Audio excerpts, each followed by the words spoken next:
Nope. And then we need...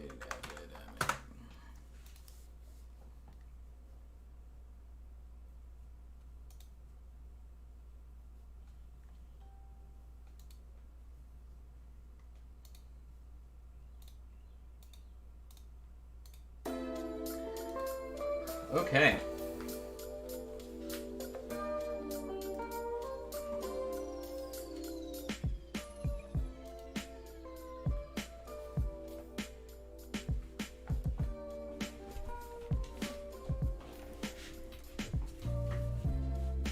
So, I'm out of water, pretty much. Okay.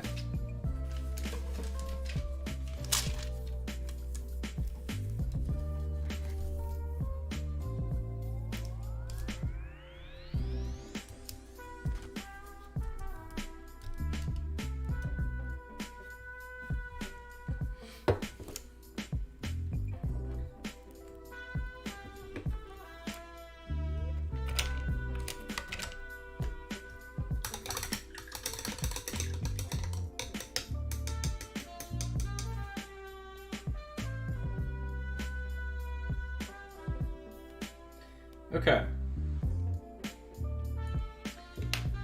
So, we are working on Gandalf again today. I literally ruined Boromir as I was priming him. So, that was really cool. I'm at the bottom of this bottle right here. This is pretty much empty. Where is it? Right here, this 3D prime. And so, I did the clear coat. That was fine. And then I start getting stuff out of the bottom of the black, and it starts speckling like tiny dried bits of paint all over the miniature, which leave like bumps on the mini. So yeah, no Boromir today. So we're gonna be finishing out Gandalf and then whatever we have left, right? Or like, if I have extra time, I'll just do it again. I'll just add it to Tuesday or something right next week, but only a little infuriating. I was literally like, I started priming that mini 40 minutes ago, so that should tell you how annoying that was. All right, so give me 1 second here. And I was wearing my airbrush mask, and then I took it off, and then I was like, oh, there's like stuff all over it, and I kept trying to adjust it, and then now I can't breathe. It's good.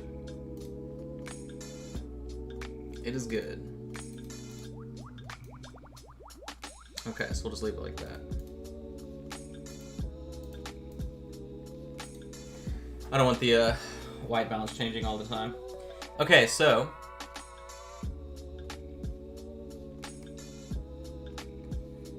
actually, these are really annoying on the bottom side, so I'm just gonna scrape this off. Give me a second. We're gonna file this down.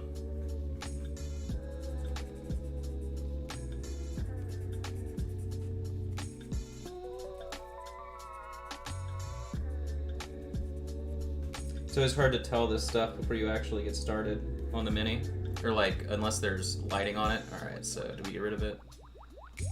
And then there's some over there, okay.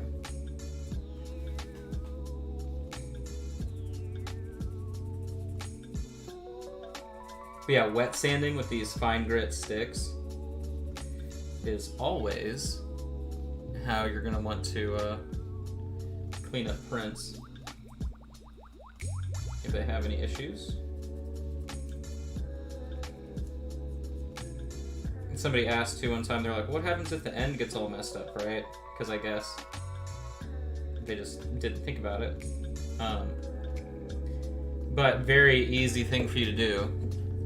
So like, I was just using this end right here, and now it's all, because it gets wet and it starts to fray and come off. You just cut it right there, and then you're good to go, right? Which, you know, it seems obvious, but maybe not. But you know, like right here where all these little tiny supports are, because I haven't cleaned, this is the Legolas. And I haven't cleaned up this Mini at all. It's just ready to, you know, be prepped or whatever. But yeah, you just take the wet sanding. So like right there, it takes no time whatsoever.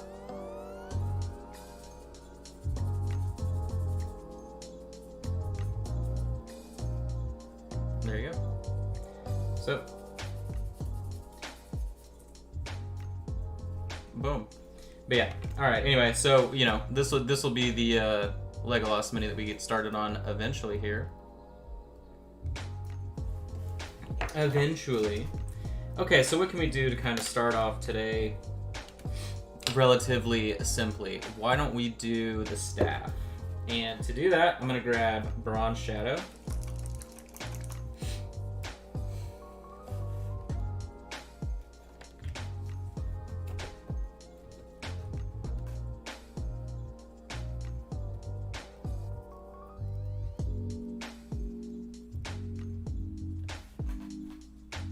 And I'm just going to be accentuating. Here, let's move things out of the way here.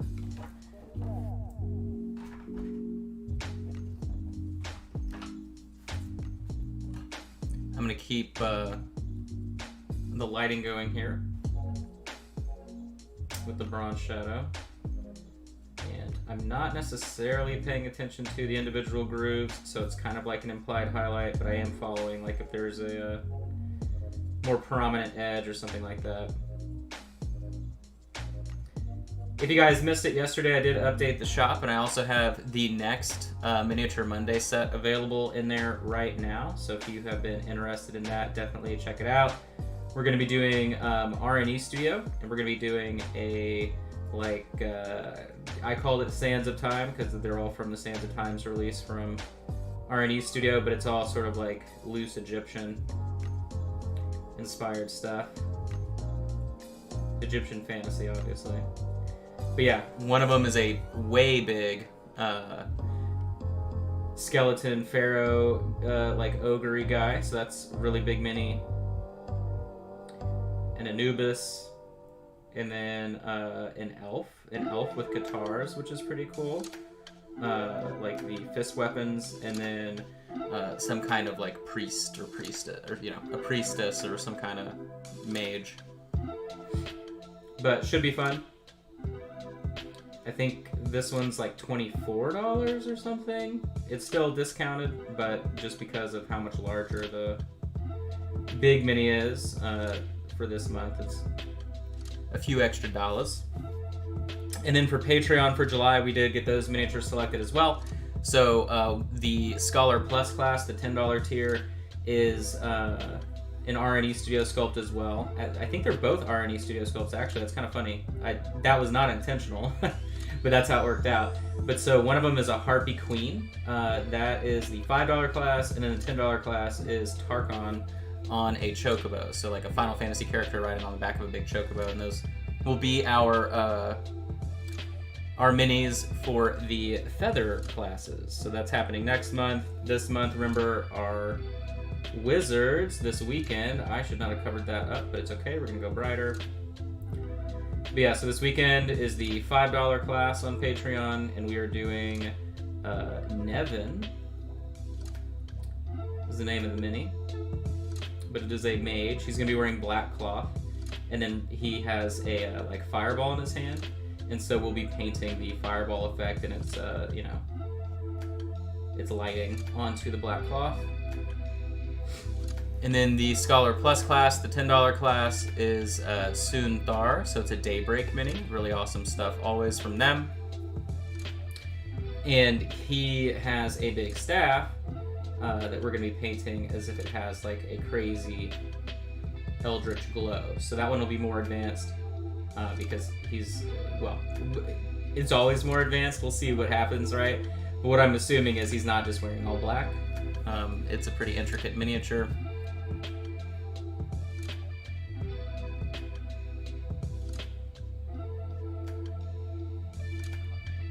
I'm seeing, I love these little tiny supports over here I left. We can hide those though pretty easy.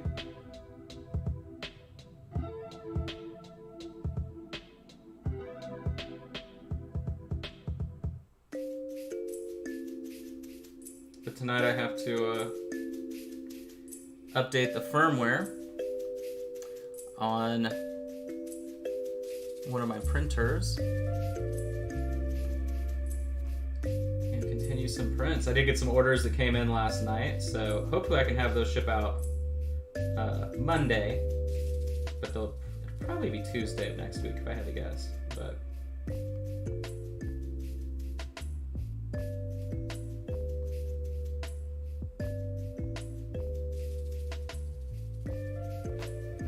I do like the way that the staff is looking though. I think it's got a good highlight structure.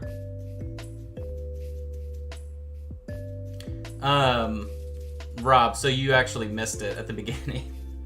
But wet sanding is all, or the beginning of today's stream, but wet sanding. Or just breaking them off with your nail, which is what I'll end up doing, right? To remove the little ones that I missed, but yeah, so he had some on the bottom of his hat, and we just hid them by wet sanding the bottom. And I usually do a pretty good job before I get started, but it's just kind of like mold lines, right? Like sometimes you don't see them until you've already primed the miniature type of thing, so. But I'll go back with Noir Black here. And then we'll go back and adjust it again. Because we still need to work on the hat, but we'll at least get some paint on it.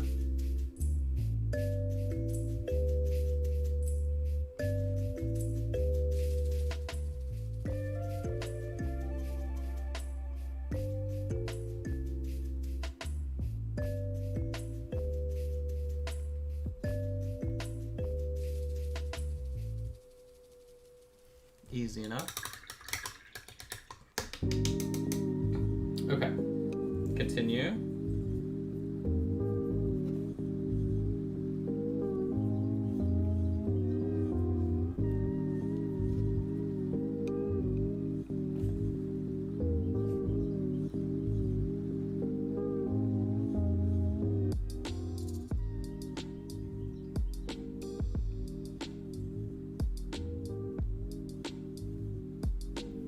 So now that I'm going to highlight this up again, and I think I'm going to mix I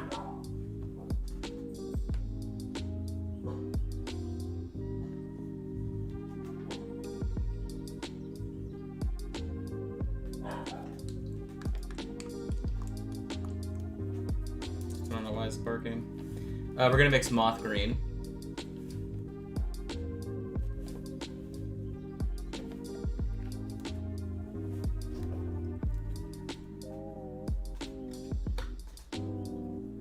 I had anything. I'm waiting on to be delivered, so maybe Sydney did, who knows. Okay. So I'm gonna take tip of moth green, mix it in with the bronze shadow. There we go, that looks good. Do one more tipful.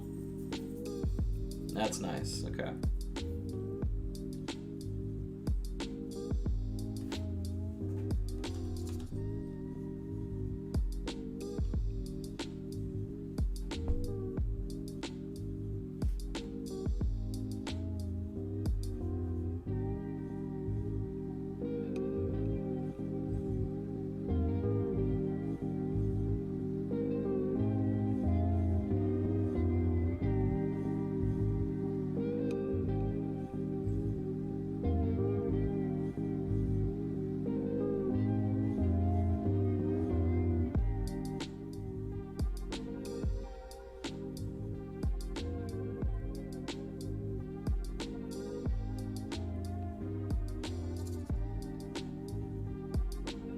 Morning, morning.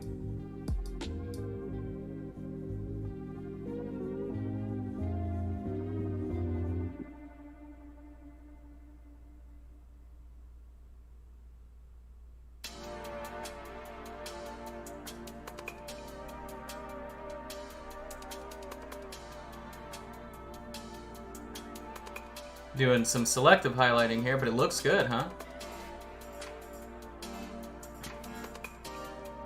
You can't really tell that it's green. Maybe if you got a sharp eye.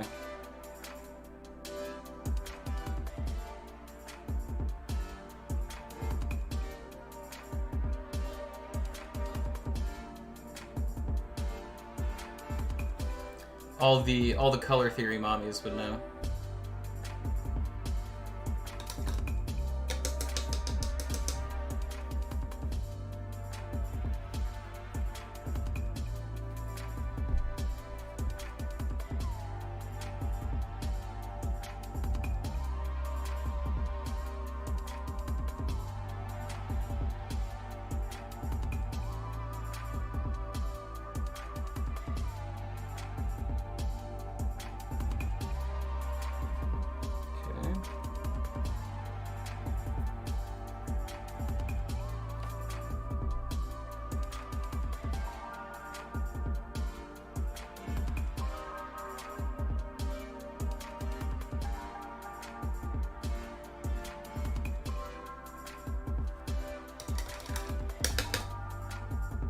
go back with the original color here, and maybe a little bit mixed in. Let's see.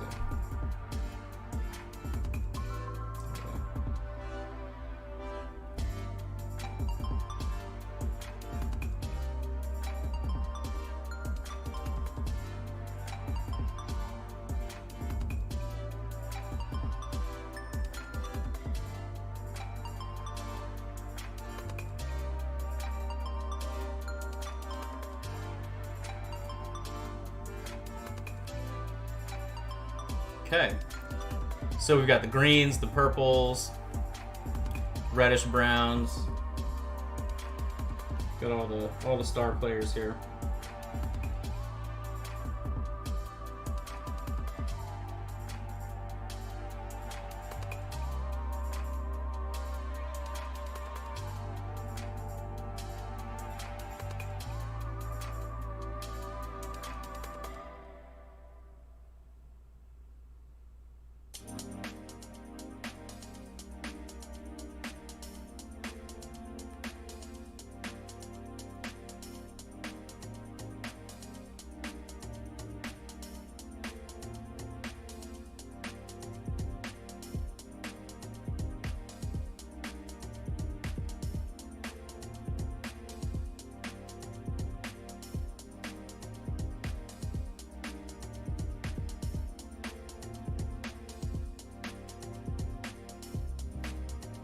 Okay.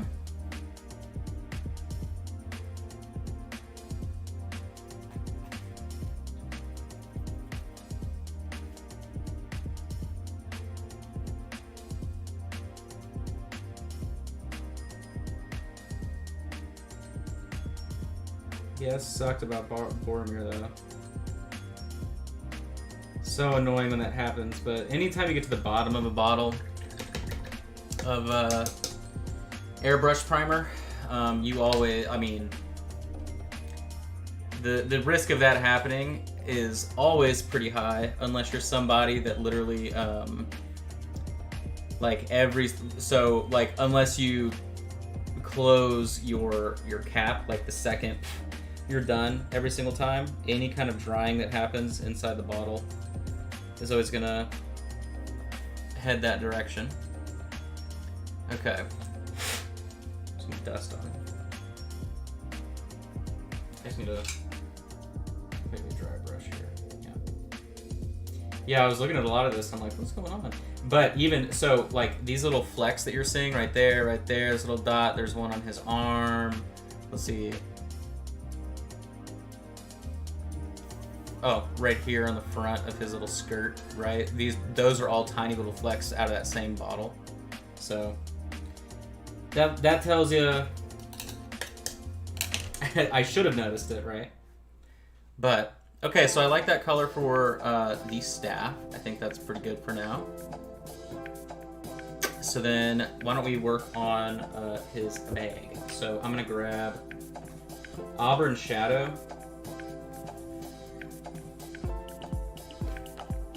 And then we'll highlight up with Auburn Shadow. We'll just do Skin Tone. I take that back because that's going to be too similar to his skin. So why don't we do... What do I have that's kind of weird here? Let's do... Can we get away with just Auburn Shadow to white? Is that... I feel like it's going to go pink, but we can try. A little bit of water on the palette there. So just a brush tip of words. Just a brush tip of the Auburn Shadow. My God.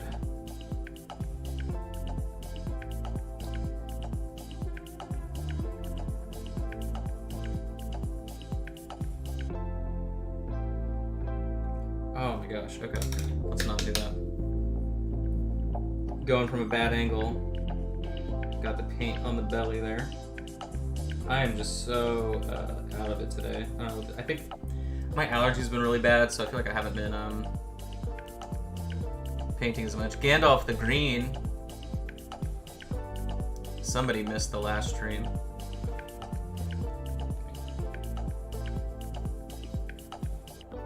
Technically it's gray. And his outfit, if you actually go look up the color that his robes were in the movie, they're not gray. They are a greenish color.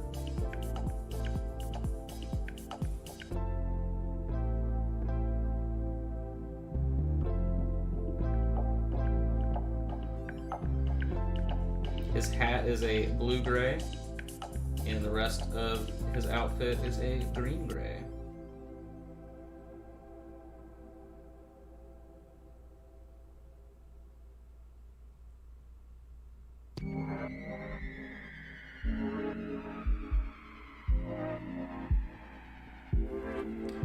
Maybe I should throw the picture of him back up on screen. Or who cares, right?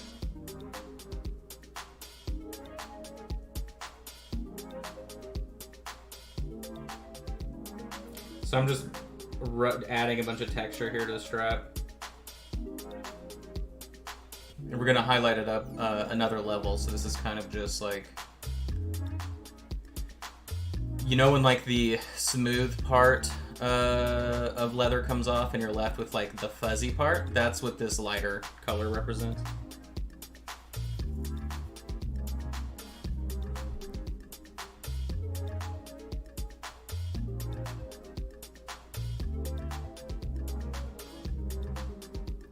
So like right here in the corner of the bag, right? I'm actually gonna kind of stipple this in to meet up underneath where the flap is a bunch, because I'm assuming, right, that's where a lot of damage to the leather would happen. Back up to this edge.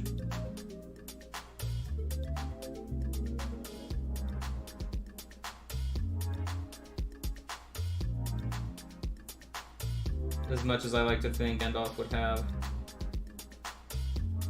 the designer elvish bag, right? I would guess his is probably pretty used.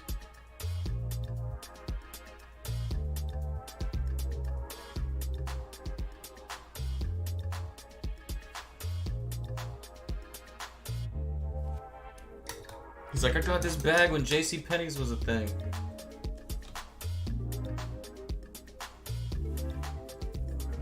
The color I'm using is very interesting too, because it's very much pink, but it's just layering nicely on top of the brown. So not exactly what I would expect.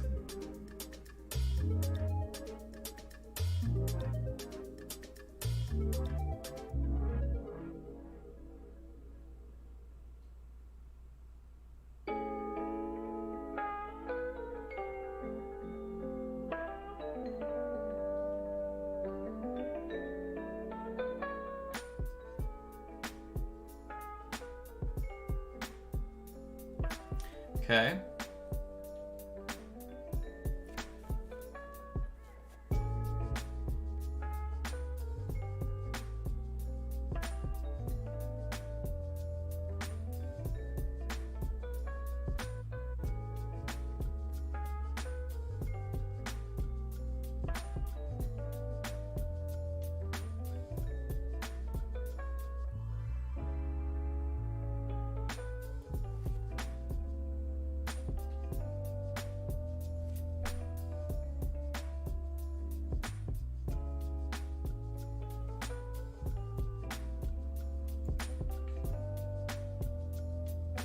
And then if I remember correctly, yeah, you can't even, I mean, you can barely see it right here. Okay. Do I change brushes often? Do you mean like buy a new brush or use a different size? I only ever use a size 1 brush. So,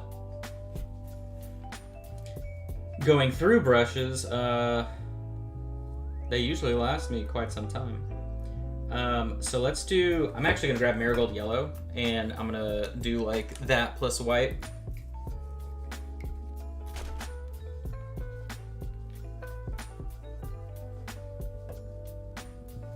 So I'm gonna do a little bit more white, a little bit of marigold yellow, a little bit more marigold yellow, a little bit more white. It's like two brush tips full of both. Sorry, my phone just went off. No, size 1 only. Mostly would mean I use something different. All right, let me see.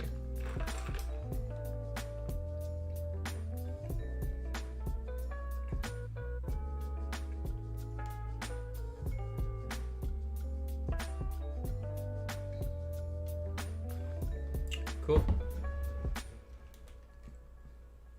Shout out to Laura. Just bought all of the minis that she's missing for Patreon stuff. Appreciate you. She's a new on Patreon as well. Okay. So let's see our new color here. So Craig, to answer your question, I have gone through pretty much every nice watercolor brand you can go for. And because of the way that I paint, right, you should always be looking for, and really in general, high-level painting is closer to watercolor than anything else with acrylic paint. So that's always the good direction to go in. And then over the years, through trial and error and just using tons of brushes, the way that I paint, the best brush for that is the DaVinci Maestro Series 10. So I only ever use that brush. I do have like cheap Chinese throwaway brushes, like nylon, but that's for like basing and like any dry brushing, anything that's like gonna be really intense for the brush. I will bust those boys out. Perfect. Okay. Oh, you know what we can do with this too? We can actually outline. Let me see.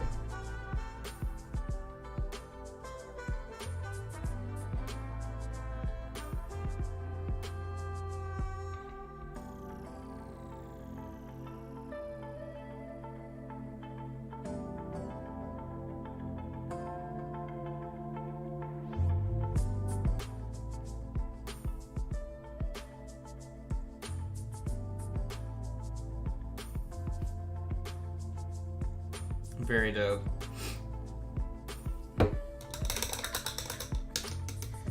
Let me see. Haven't seen anywhere local. Yeah, it's, well, so Trash. I mean, as with all things, and most of my experiences trying to run this business, so I actually reached out to DaVinci to be like, I love your brushes, yada yada yada. I'd love to, like, essentially what I said was like, I would like to promote your stuff.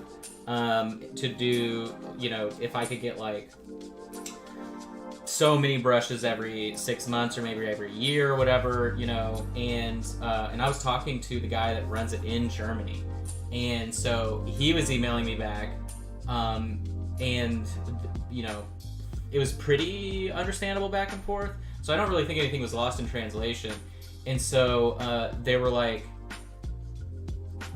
okay, well, what we'll do is we'll put you in contact with our distributor in California, and you can work with them to like get whatever you need. And I'm like, okay, great. And I think it was Davis Fine Art Supply in California is who their main distributor is here in the U.S. And so I started emailing them, and they were like, oh, we need your social security, we need a credit card, driver's license, your social, like all these different things. And I'm like, for what? And they're like, oh, well, so you can get a merchant account. And I'm like, why would I need a merchant account? I'm getting sponsored. You're supposed to be sending me stuff. And they were like, well, we don't know anything about that. And so then I forward the emails right to them. And they're like, well, we still need to set up a merchant account anyway so we can get all your info. And I'm like, okay. So then, like 2 weeks later, they send me like brushes I couldn't even use, like 4 random brushes that you could not use for miniature painting. And I'm like, okay, and I very specifically told them, right, like I use Series 1 or Series 10 size 1. You can send a size 2 if you want, maybe a 0, right? But those are the brushes that I use the most for miniature painting.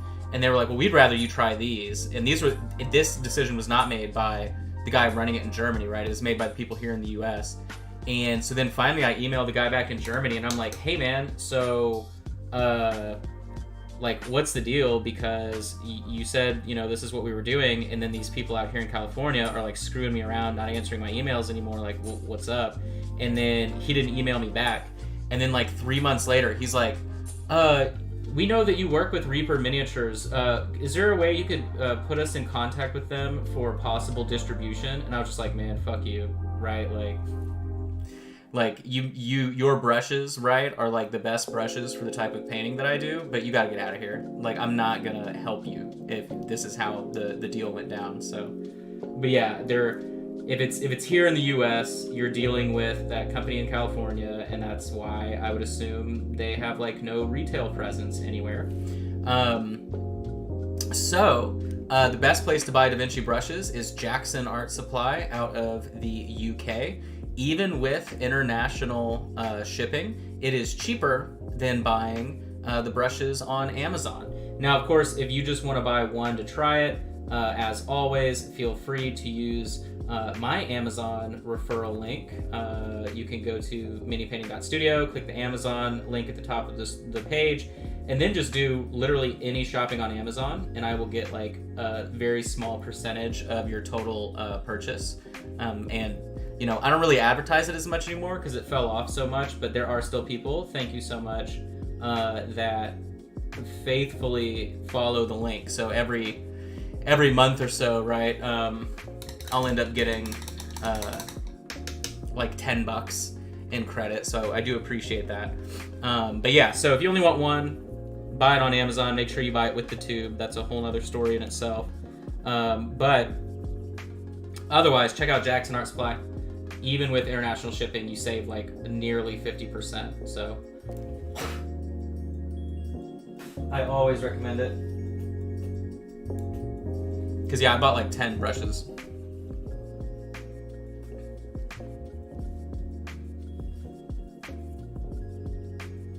I think buying 10 brushes and the shipping was the same price as me buying like 4 brushes off Amazon. So Raphaels are, you know, a lot of people like them. The body on the Raphael is just a little bit too different for me. Like, if I worked with thicker paint, I would have more success with that brand, so I don't use it. And I have used them before. Like, Shoshi had one that she was letting me use at ReaperCon one year. I was trying it out and didn't like it. And then Winsor Newton's cool, but the quality is so bad compared to what it used to be that, like, the DaVinci is just better. So, but you know, people swear up and down. And then I've tried a Rosemary & Co. brush because a lot of people love those, and it was okay, but it did not release the paint the same way that I'm used to. So, you know, for me, very specifically, I need like watercolor brushes that do a really, really good job of pigment distribution, which is what the DaVincis do. So,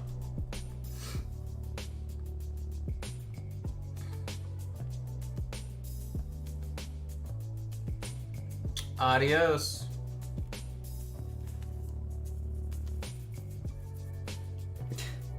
Yeah, man.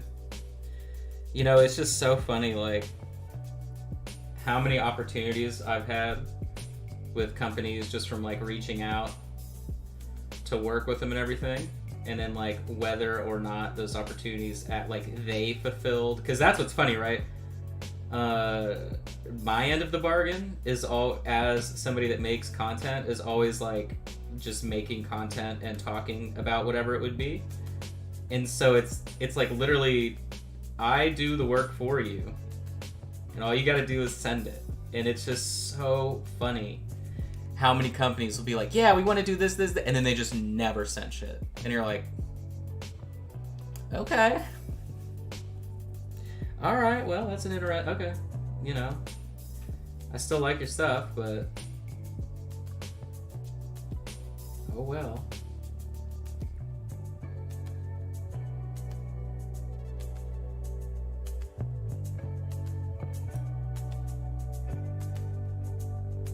All right, so I'm pretty much done weathering. I love the amount of chipping on this. And then of course, so don't be too confused. We're gonna go back and glaze right now, so. So I wanna take, let's actually do, I'm gonna grab rust brown and we'll do rust brown, then auburn shadow. So we'll do brighter than darker.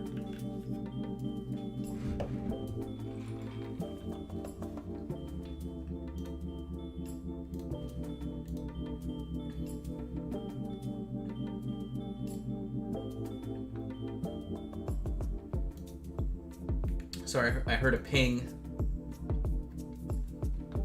Dude, how do I get these emails to stop coming to my Gmail is... How do I get rid of you, man? Report as spam. Like, literally stop letting me see any of that. That's so annoying.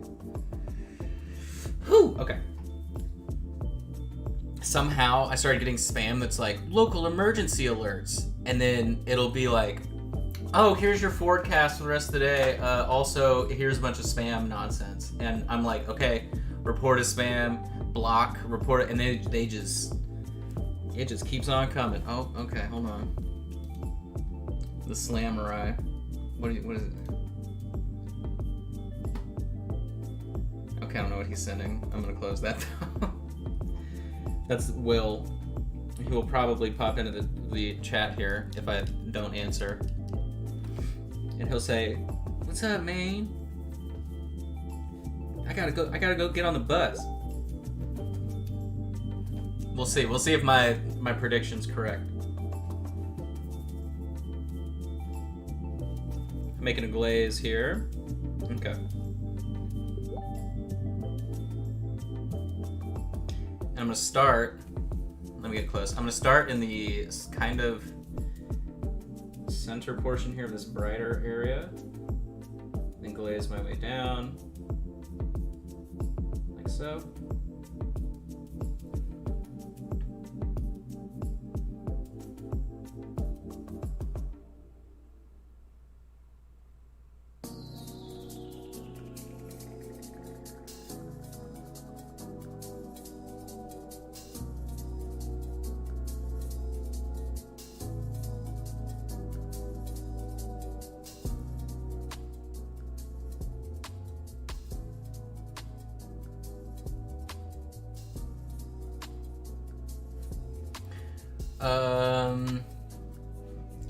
Retheming the Battlestar Galactica. I've never played it. To the Arkham. I've never played any Arkham horror games. So there you go.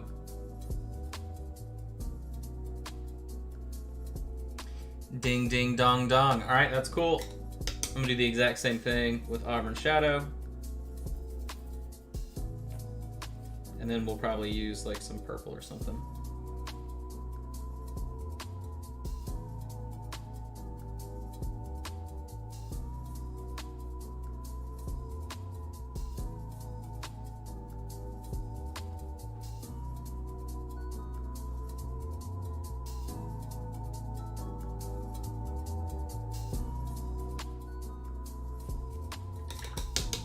Okay. I just really like the idea of having like a really dingy texture on everything except for like his cloak, right? So that way that material is really smooth and flowy, and then there's a lot of detail and texture right on his weapon, on the bag, like wherever we can add, like the band on his hat will probably be really textured, and that'll just be a nice little change of pace with the rest of the vibe of the mini. Vibe check. Let me see. I had to bump this down real quick.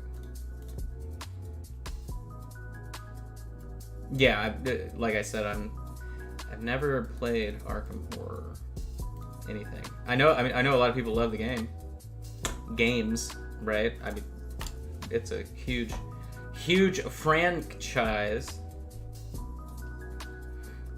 Let's see what he's saying. Oh, I don't know. Okay. All right. So yeah, like I said, let me grab clear purple. Easy way out.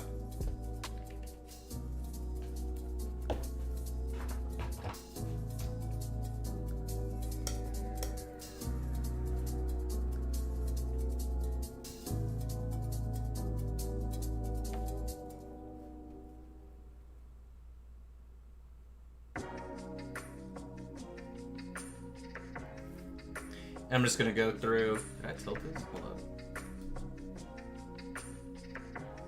Okay. And then I'm just gonna go through and use this kind of to reshade everything that needs more shadow. So like the bottom edge here, up against the cloth. There we go, that looks good.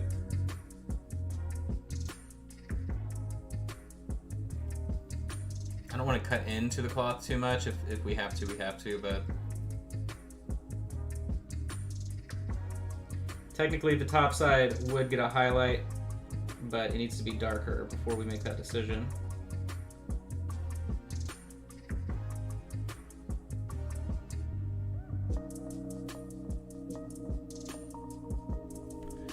Okay, that's good.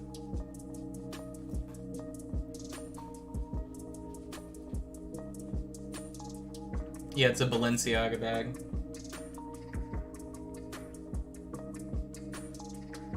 Kind of like how they did their destroyed sneakers. It would just be buying destroyed messenger bag.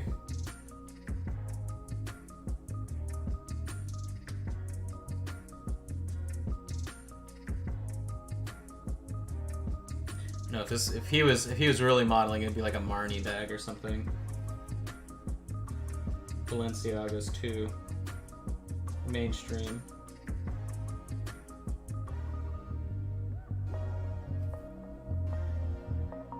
It's kind of like how Gucci stuff went from being luxury to just like consumer. Comes pre-weathered. There was I watched this crazy video years ago because I wanted to. It was like when distressed stuff was really popular, so like the jeans that were all super torn up, or like jean jackets, things like that. And I remember I looked up how, I don't remember how I found it. It was like the depths of YouTube, right?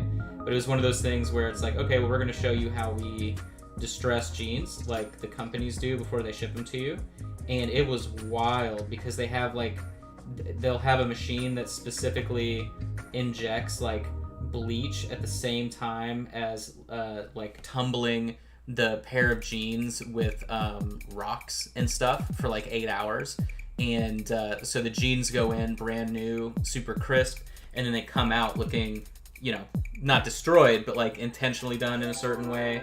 Or like they have like specialty like Dremel tools, and so you'll see the people like take each pair of jeans, lay them out, and then they'll have like a custom shaped like former, I guess, and they'll like lay a leg over it and then hit it with the tool, and then immediately shred one area, or like just like almost shred an area where it takes the blue part of the jean off, then it leaves the underside, so then you get like the white strands.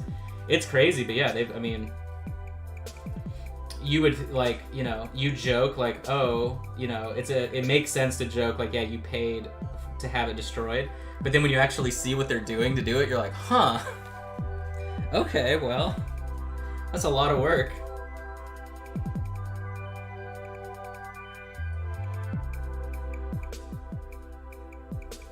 Okay, I like the bag. Look at that. Bag's looking dope. I know there's a delay, so let me see what you're saying. Levi's factory. Yeah, exactly. What's funny is there's the Levi store in Manhattan, and they con people because they're like, so when you go in there, right, they have like, you know, their regular stuff they always sell, and then they have the like cut and sew Levi section. And when you go in there, they'll be like, oh, okay, so here are these jeans that we made from a roll from the Levi factory, and it's like 1970 denim, right? And so each pair is like $400, and you're like, wow, that's crazy. Then they have a bolt up on the wall, and it's, you know, this huge bolt of cloth of denim, and they're like, this was from the like original Levi factory in Manhattan, and it's like from 1920. This is, you know, and it's like super authentic, and we can custom make a pair of jeans for you, and it's like the most, it's the most special experience you can ever do, right? Well, so what's funny is people are like, damn, so like that's the only, you look at that up there and you go, that's the only 1920 denim that exists. So if I do that, right, eventually they're gonna run out and you can't get any more, awesome jeans, right? Well, what they don't tell you is that they have like 80 of those bolts of cloth. It's just like a tourist trap. But yeah, because my uncle almost fell for that. And at the very last second, he's like, how many bolts are there? Or, like, how many of these bolts exist? And the guy was like, oh, there's I think over 75, maybe 80. And he was like, okay. Okay.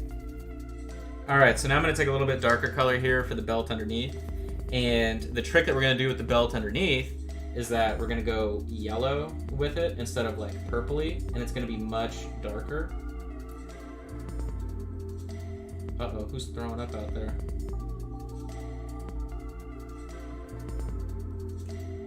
I just heard a pet puke. Pet is puking. I'm hoping it wasn't on anything. Arthur threw up on our comforter last night, so we had to sleep under like the couch blankets. We're struggling over here. Okay, limited edition in that. Well, yeah. Of course. I mean, it's New York. If you don't think their lawyer was like, you're gonna get sued immediately. All right, give me a second. I need to see who puked.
Sorry guys, it's really bad. I'll be right back. It's really bad. It got all over Sydney's new hoodie. I had to just wash that. It's really bad.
Okay.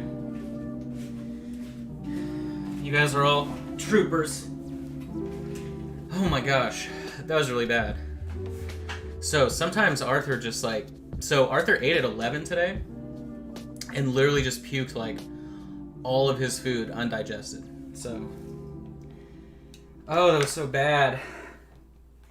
Sydney got like a neon pink or like salmon colored hoodie or sweatshirt she was wearing at work, and it's like dark brown, like gravy, like wet food. All over that, so that's hanging in the bathroom. And then all over the rug. I'm glad that wasn't on the couch. That would have been so bad. Oh. He said, I heard a oh no. Yeah, that was an oh no. That was really bad. Okay. That was pretty bad. Indeed. Oh.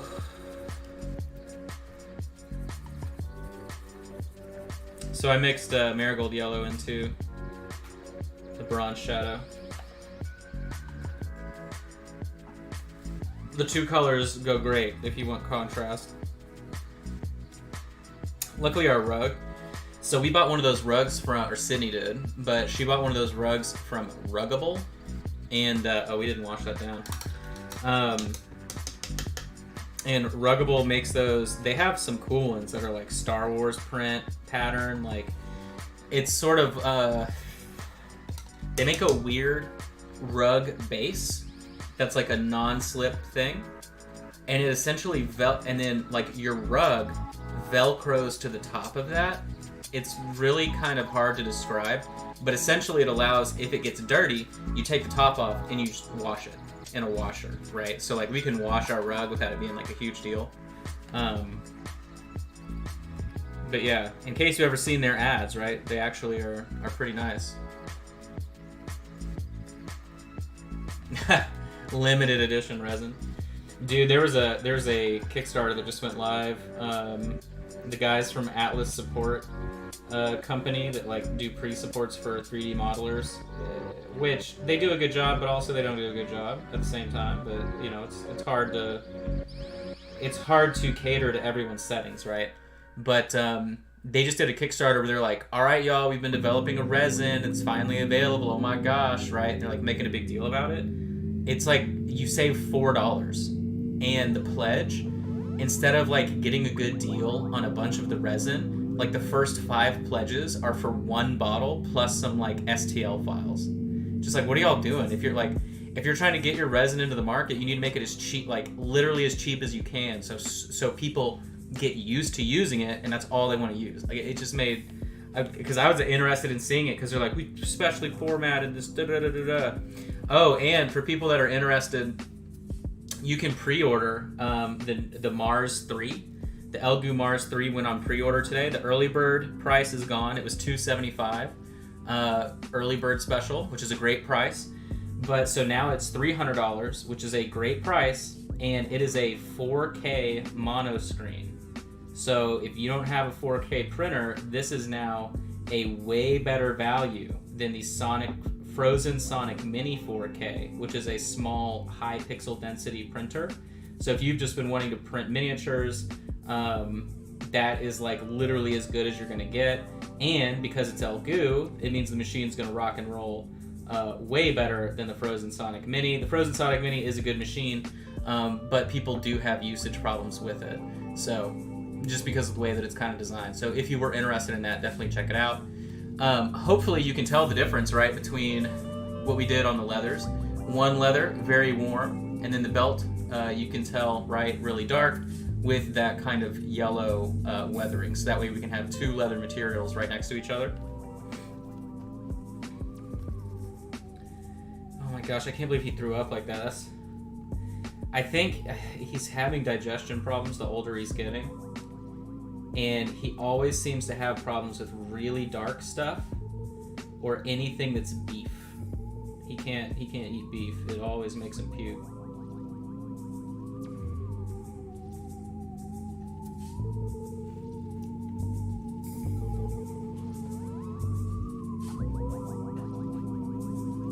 Yeah, I don't know anything about their Because yeah, I know Anycubic put theirs out. Elgoo, right, put out their Wash and Cure. So it used to be a 2-in-1 station, and then they were smart enough to be like, oh, why don't we sell them individually? That way people can replace them and one goes back. Like, I think it makes more sense to not have it be a 2-in-1, but the price on that isn't bad. I like that the Cure station cures from below as well, because nobody else does that out of the big, large format ones, so that's pretty cool. Okay. Alright, Belto. Back belt here. Now the back, I need to clean up this whole area, but I'm just gonna like fake texture for now. Who cares? Alright. Hey, let's do the belt. I don't know what buckle. There you go. So I'm just gonna make it gray.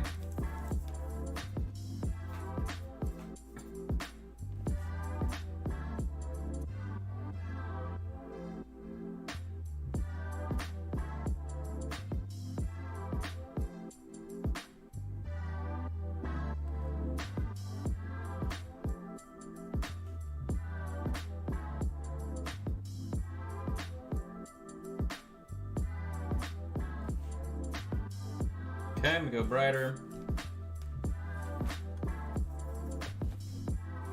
Maybe I'll add a little bit of green in there just to make the gray questionable.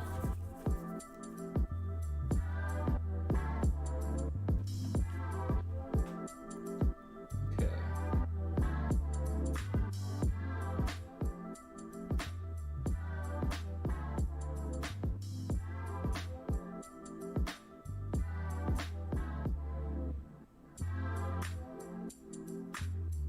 I was happy to see Tom from Moonstone added some of my box art for them to their Kickstarter page, which makes sense because they're offering like a lot of catch-up pledges with all the products, but they don't have photos of anything, of like the miniatures, so that's kind of a problem, right? If you're trying to get people to buy into something for the first time. But, you know, Moonstone minis, they don't really go on sale, kind of like, you know, because they are a small business. So if you are wanting, or have been wanting to get quite a bit of stuff, the Kickstarter is a good way to go. But that was the first time they've used... Now, I know that my miniatures, like the paint jobs I did for them, are in the book. Because he told me, but... I also don't need the book. Because I don't know. The book itself is like a campaign that they came up with, so it's like a campaign narrative book thing, and I don't like plan to do that, I guess. So otherwise, I would get the book, and I don't really need the catch-up pledges because I've got a lot of stuff. So, but for anybody else interested, it's a good deal. But I would like to see. I would like to see the stuff, you know, my paint jobs that are in the book. That's kind of dope. Let me see. Let me make a little bit of a different gray here. Okay.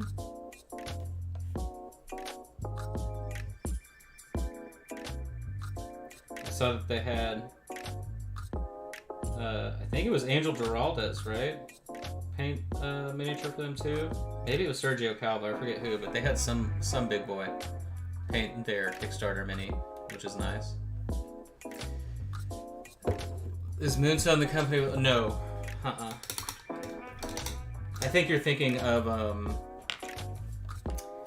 god, I don't even remember. It's like what is it called? I forget what it's called. I know what you're talking about though. No, Moonstone's like a game, full-fledged game out of the UK. Tomb Guardians, is that it? That what you're talking about? I'm just not a big fan of, I like some of his stuff, but I'm not a fan of the Tomb Guardian line. I've seen a lot of their stuff. It's good. It's just not my cup of iced coffee. I'm gonna go down the edges here one more time.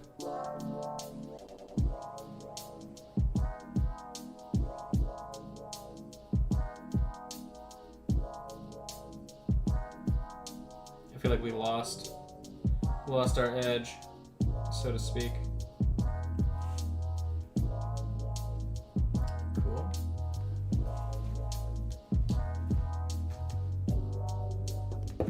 Well, you know, Jason is a very old school sculptor, right? But obviously digitally now, killing it. But his aesthetic and the way he accessorizes stuff is very much that same way. Have I had a chance to play Moonstone? Yeah.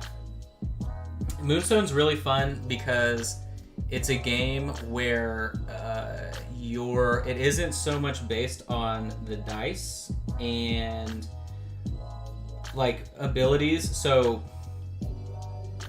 I can't remember if they have a place where you can like see the cards. I think you can download the cards for the different characters on their website. Actually, yes, you can. I'm confident of that. But so like you could look at that and get a pretty decent idea of how it plays. But it's one of those games where all of the characters feel like they're broken because of things they can do. So like, oh, this person literally has like a mind control skill, so every turn if I wanted, I can make any miniature within 8 inches of me perform one action on their card. Well, that could be huge, right? So little things like that, or, you know, all miniatures within 8 inches of me come 2 inches within me, right? Or like they get pulled 2 inches closer, like different things like that.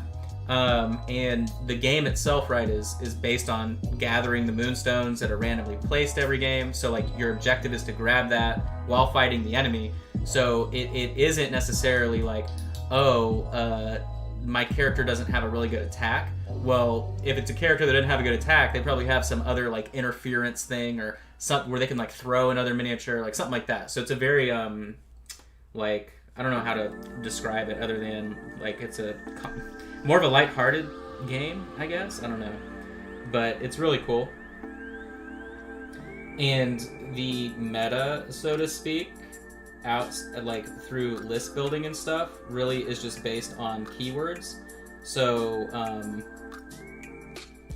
you know, you may have like one faction box of like humans that would then be able to interact with someone else from like, you know, the good faction or whatever the case is. So but yeah, and then then the combat itself is done through a collective deck of cards that are all different attacks. So like high guard, low sweep, things like that, right?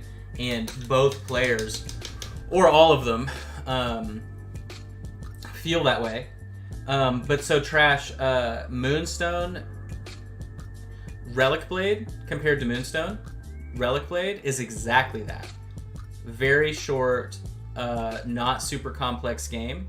And the part that would make it complex is like you deciding how to upgrade your character in the future if you're doing a campaign. So it's the outside of the game part of it where you're just sort of sitting and thinking. But Relic Blade, super easy.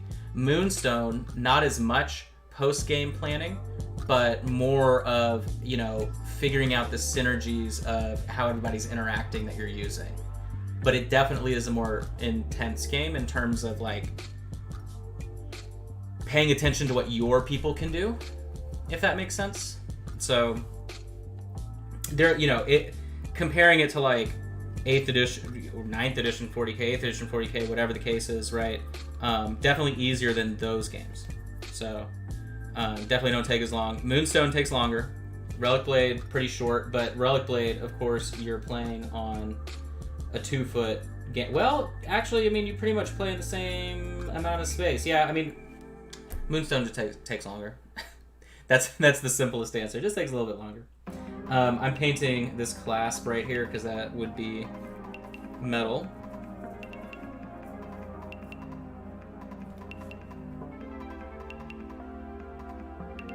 If it is a clasp, whatever this would be.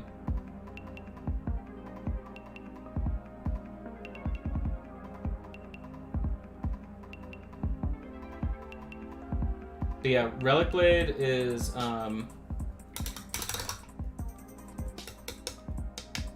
Yeah, Malev's really cool.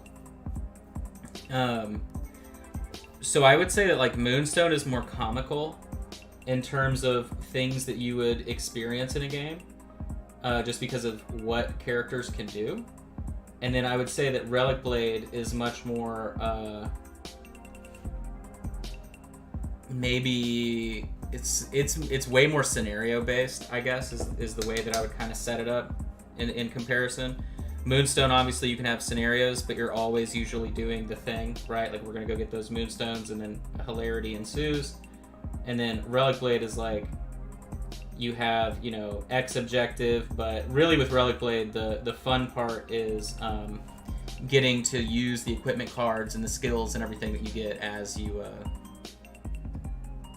buy more things for the game, pretty much. So what I'm going to do now, let's work on his Beardiini. That's the official term.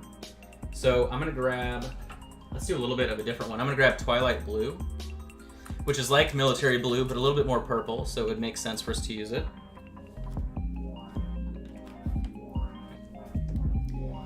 And what I'm going to do is I'm going to take, oh, nope, we need some more of the Bronze Shadow.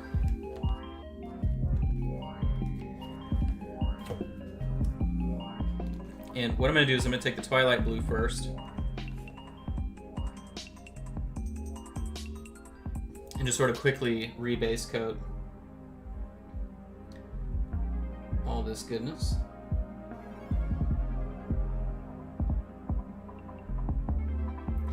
But yeah, in terms of how much money you would end up spending to play one of, like, either of those games, I would say that Relic Blade is cheaper, and it's also cheaper to expand. It's in the US, so it gets to you way faster. But Moonstone is just different. Resin miniatures instead of metal. The aesthetic is very different, so if you like one or the other, right, it makes sense. Not that Moonstone's expensive to play, right? You would just end up spending slightly more to get like a full force, so to speak. But like, let's say you're trying to get a two-player setup. The two-player starter set for Moonstone is pretty good. You get the goblins and some humans. But the bundle deal from Relic Blade is even better, I suppose, just because you get 2 full boxes. I don't know. They're both pretty much the same cost, so.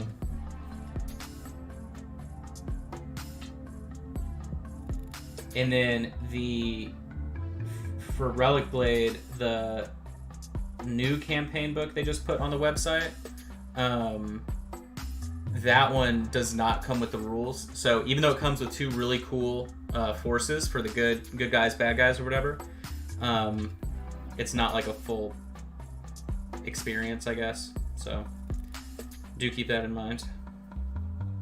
So now I'm mixing the oiled leather with the gray, and I'm gonna go up around the mouth here.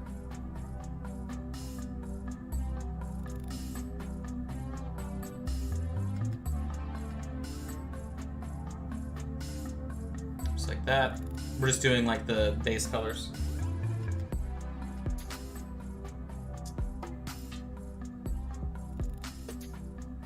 I want to have the play between the 2 tones.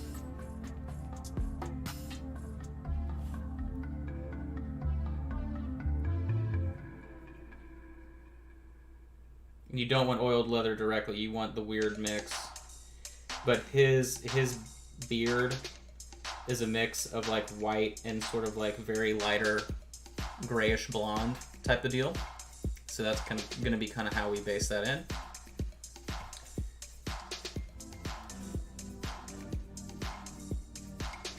And then we'll just go across the top there, like that's where the highlight's going to be. Okay.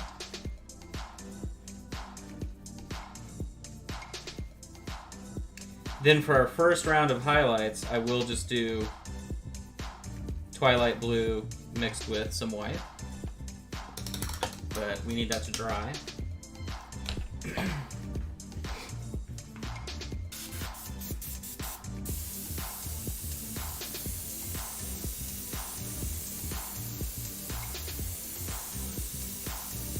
how big are the July minis?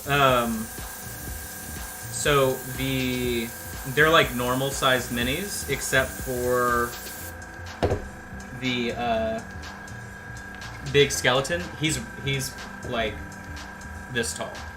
He's a really big guy.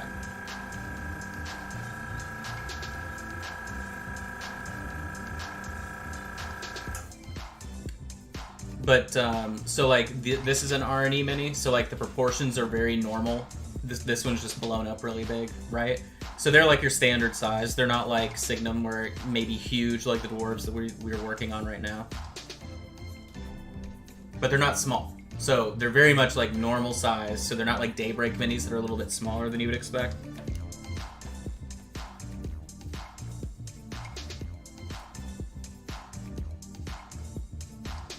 Okay.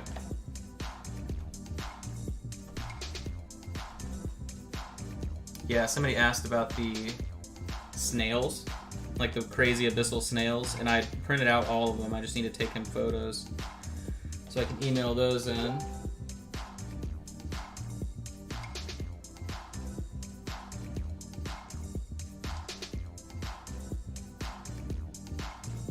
But yeah, so like unless I print every single thing, or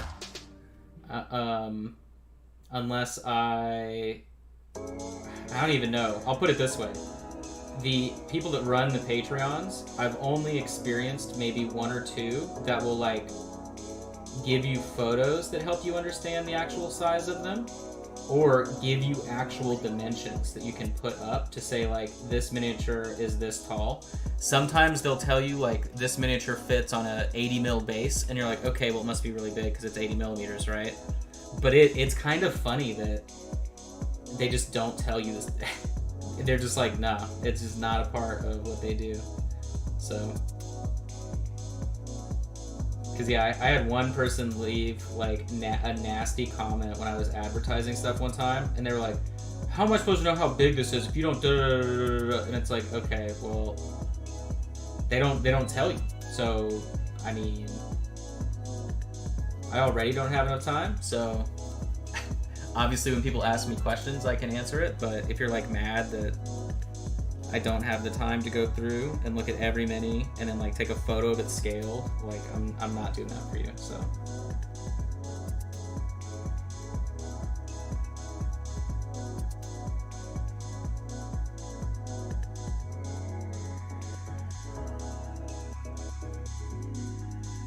But what I'm gonna do too is start sharing, like I did yesterday, the release with all of the minis together, like a photo, so that way you at least have some reference like, oh, this thing's really big compared to the rest of what you're seeing.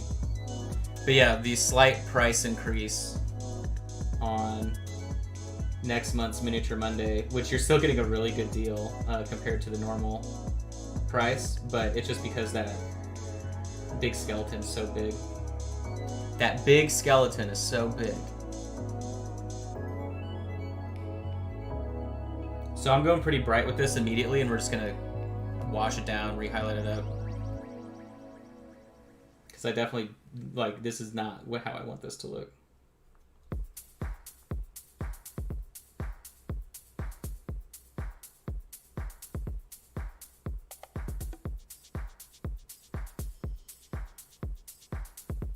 Okay. Trying to figure out how we can sculpt out different sections of the hair, but I don't know if it's going to be nice enough to us to be able to do that. I'm going to take the Twilight Blue, relatively thin, go back, glaze on top of everything.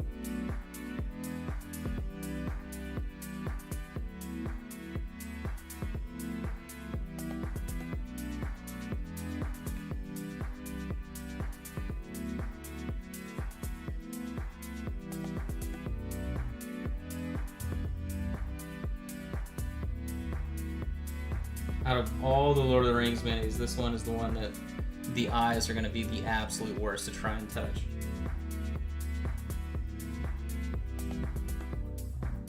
I think. I say that. Let me see the... Nah, he's going to be easy. Yeah.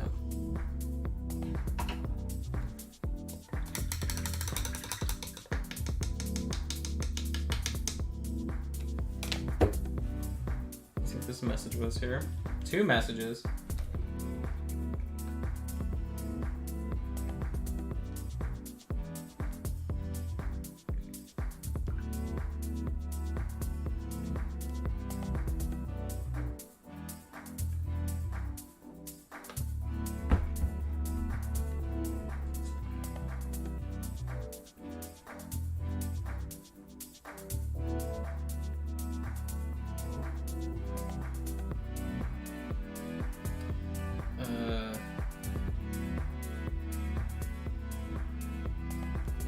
Okay. Lots of messages. All right. Okay, that looks all right. That's not what I wanted, but maybe we will try a different approach here.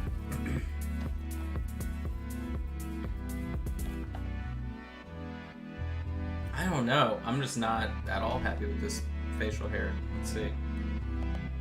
So maybe I should just go. Maybe blocky is the move here. So not doing the strands at all. Like we went into that too quickly. So blocky there. A little bit blocky here. So I'm just going in with a much bright, obviously like almost white. I'm gonna block in our brighter sections like this.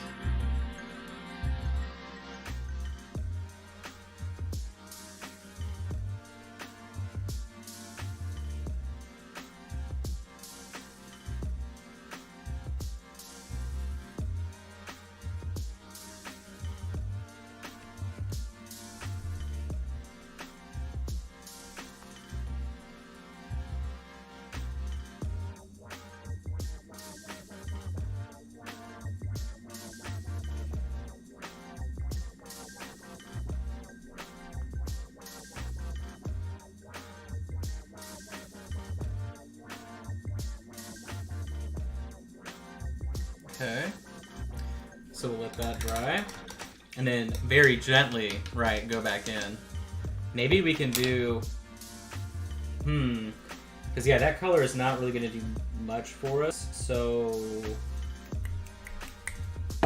oh my god, why'd I do that? Okay, we're going to have to go a lot brighter too, actually, like all the way to white.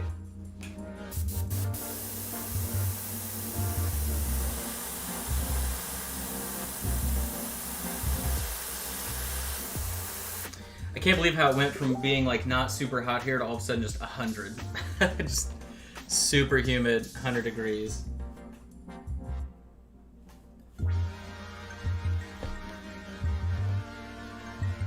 Alright, so now I've got almost white.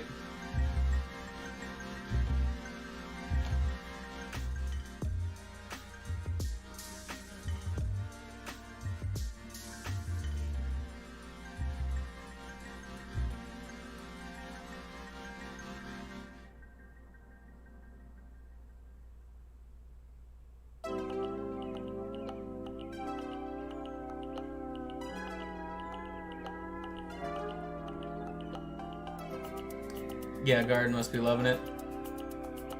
Garden's dealing with it.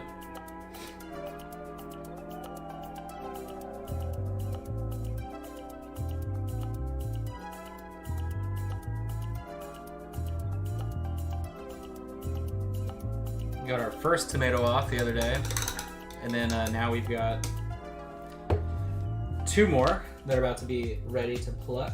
Alright, so let's just do like, I don't know why this beard is giving me such a hard time.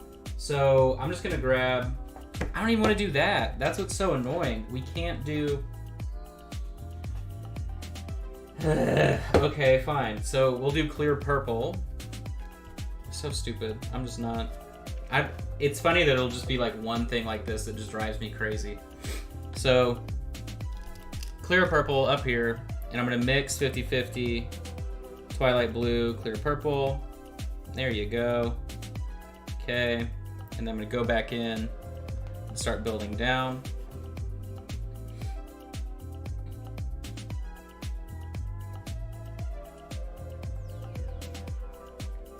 Into the shadows like that. I'm not necessarily going onto the brightest areas. I mean, I'm not actually. No necessary needed. Saying not necessarily not necessary.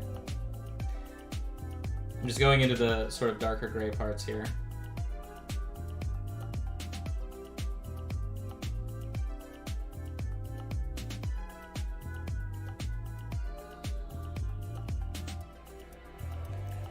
Okay. Yeah, this is gonna work out well. All right, and then over here.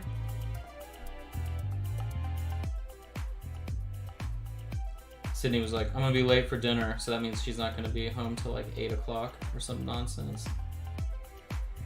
I'm getting tired of it because, like, I eat at normal times, I suppose, and then she's like constantly late, working late, and so we don't eat until like we used to eat like right at 6 o'clock, or maybe like in between 6:30, 6:40, and then now it's like 8 o'clock. 8:30, just like, damn, okay. So I'm just like dying by the time she gets home, and I'm the one that has to cook. So now I'm gonna mix the bronze shadow into the purple. Whole brush. Now we have a very different purple. And this is going on top of the lighter colors. If I crank this down, maybe, is it easier to tell? I don't know. Possibly.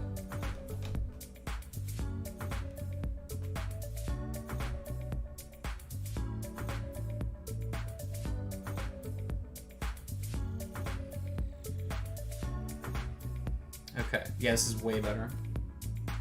So you can see, right, the bronzed shadow makes it this very weird pallid purple. And that's what we're glazing on top of the very bright areas, and then it shifts back into the cool tone purple. Cool, we can live with this.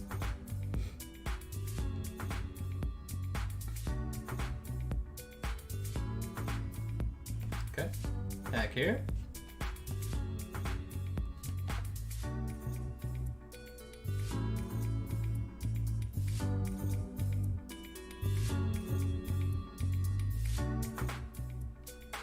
Well, I guess it's fine that I ruined Boromir before getting started today, since we're taking longer on some of these parts you wouldn't really think would slow us down.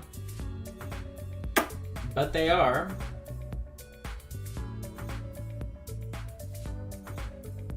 The side of his nose should be darker. That's bothering me.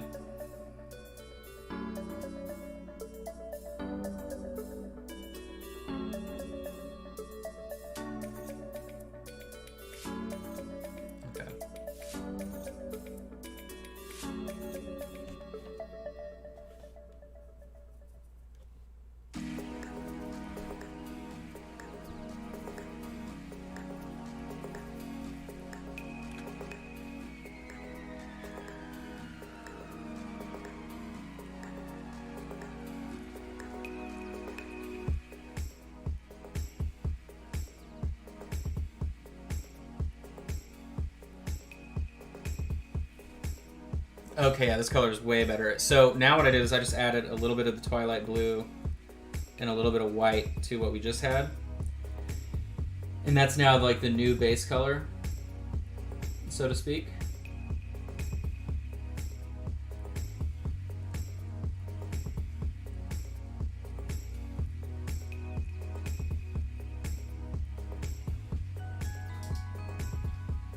The distressed leather looks effective. Well, I'm glad. Thank you. I know we spent time on it.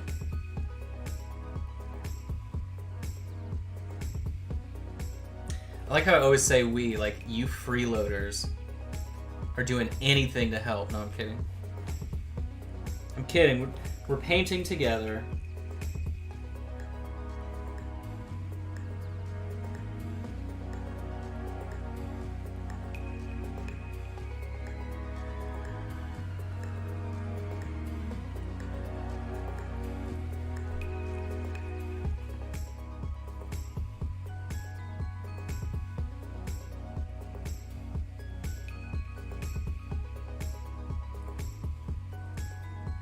see big bricks of text.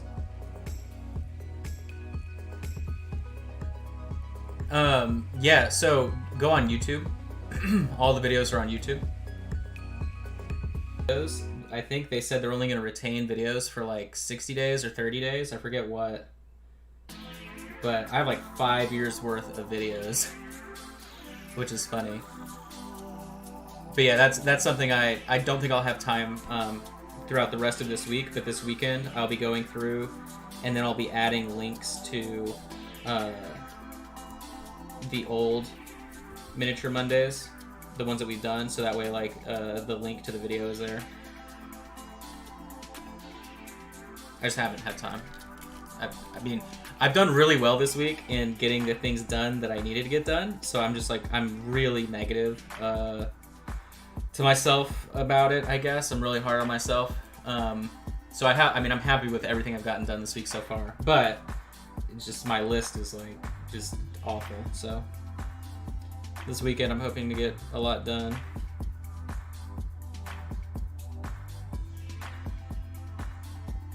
Which, of course, we'll see how that goes, because I've got Patreon, and then Sydney should be off this weekend, so that means I'm going to feel obligated to do weekend stuff.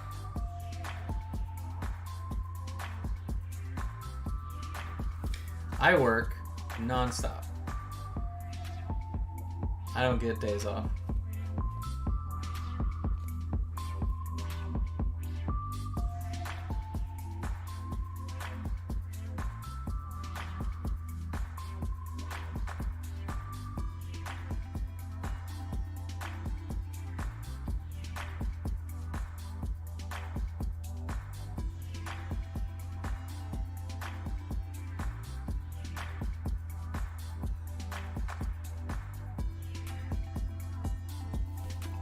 Just going back through that brighter color, yeah, I'm much happier with that.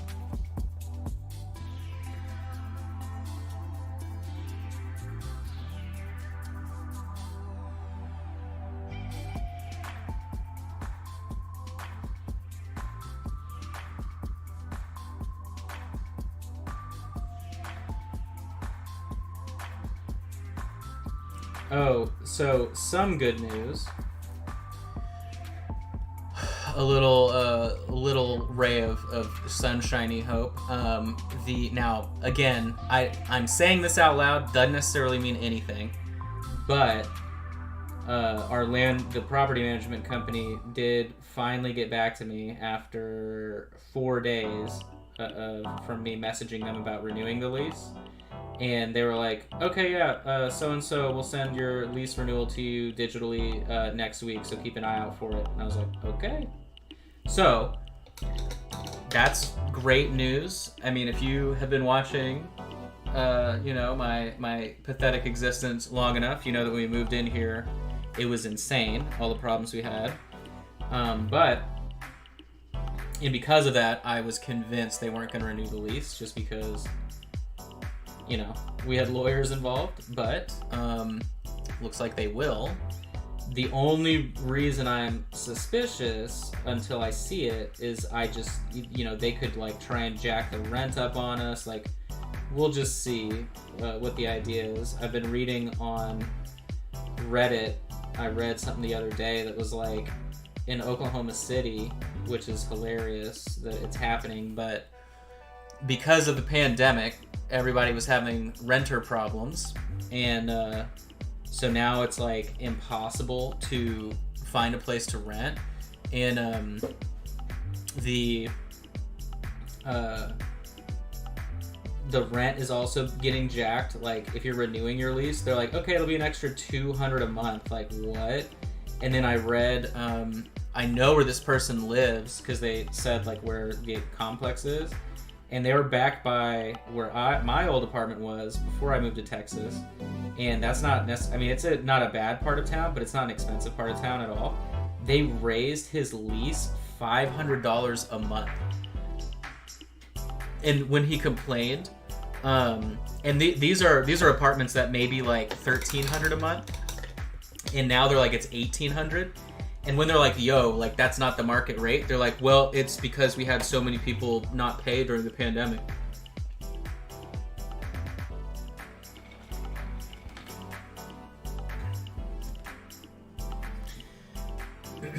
That's like when, you know, I mean, if they were gonna try and pull something like that, we couldn't stay, right? That's like when Blue Cross sent me the thing that said you lost your subsidy and now you have to pay $400 something a month for your insurance. I'm like, well, just lost my insurance. But so, okay, it's Thursday. I didn't have time at all this week to call them and sit on the phone to try and figure out that insurance mess. And obviously I need to because I'm not going to have insurance next month.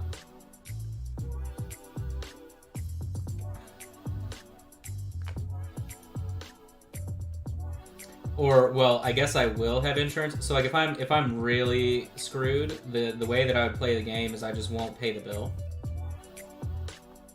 Right? Because then I'll get an extra month or whatever, but still, it's just so shitty. With my income right now, there's no way I can afford that. Period. Like that's not even a like pretend discussion. There's no way I can increase my bills by $470. Like what? Or well, not that much, right? But $400. Well, how much was it? So like 3 something.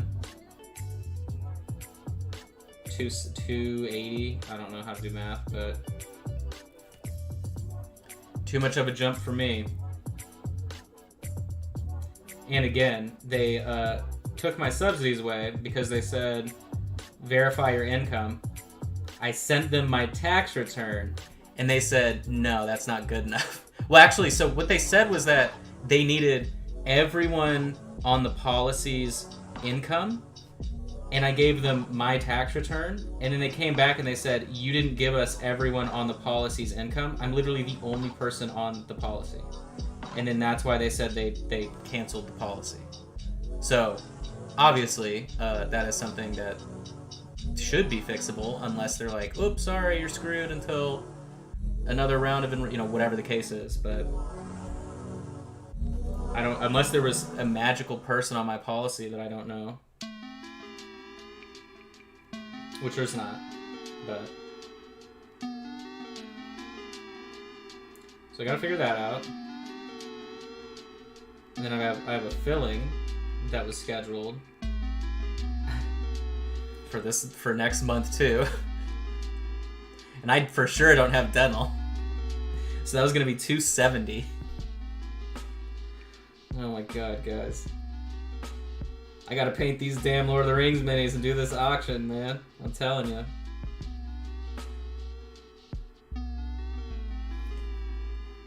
Alright.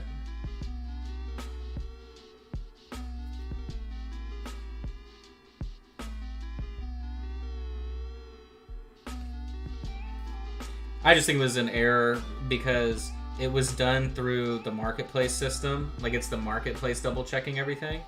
So even then, and then like the bump, even if they looked at my most recent tax return, if I bring my own resin, yeah, I wish. But even like so the stimulus check income doesn't, because obviously that was quite a bit of cash last year, but that doesn't like affect the eligibility of your household income, if that makes sense. So like and that's the only sort of extra income I made, so it's just a mistake, but I know it's just going to take hours to get it resolved. And unfortunately, I just like other than like if I called them at 9 a.m., right? I mean, which is probably what I'll have to do. But at that point, like, today I had somebody messaging me at, I don't even remember, at like 8 a.m. about some painting bullshit. So like, when am I ever like free to do life? It's just so funny. I think it was 7:45 is when I replied to the person's message that was talking to me.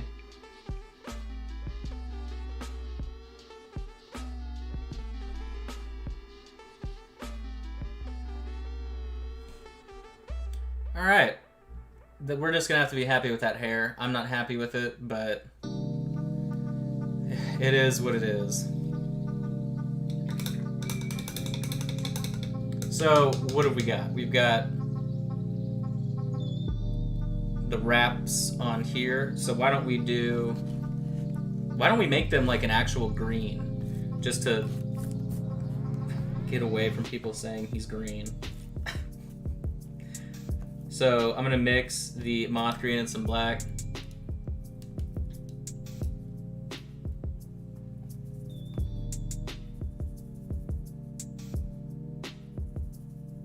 There we go.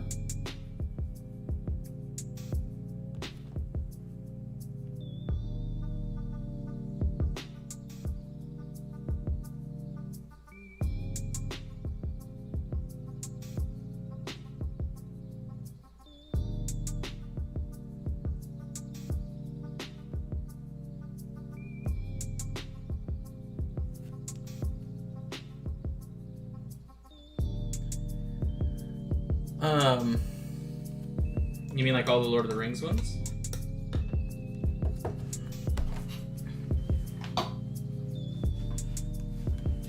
I don't have my lights on over here. Ooh. There's stuff in the way. Oh my gosh. I never showed these anyway. Oh, ow. Ooh! I ran into my compressor. Okay.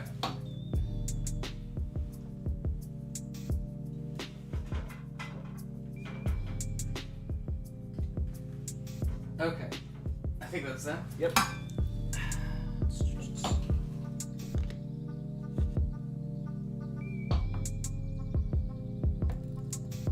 So, Sam and Frodo aren't on the 3D printed bases, but they will be. And then, like, everybody has finishing stuff that they still need, but you've injured me after I tell you I'm losing my insurance. Okay. Dun, dun, dun. Let me just move this back.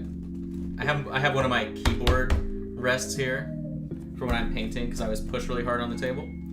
Okay. So we've got is this Galadriel? Right? Let me see. I don't know, some elf lady, she over here trying to be like, give me this potion, turn up. So we've got her. We've got Frodeezy. And then we've got Sam. And then we've got Gimli. I mean, this is all really good work, to be honest. I've been very happy with everything we've done. Saruman. Next to Smeagol. I still love Smeagol. I think he turned out so amazing. And then we've got Sauron himself. The Witch King. One of the spooky Ghost Kings.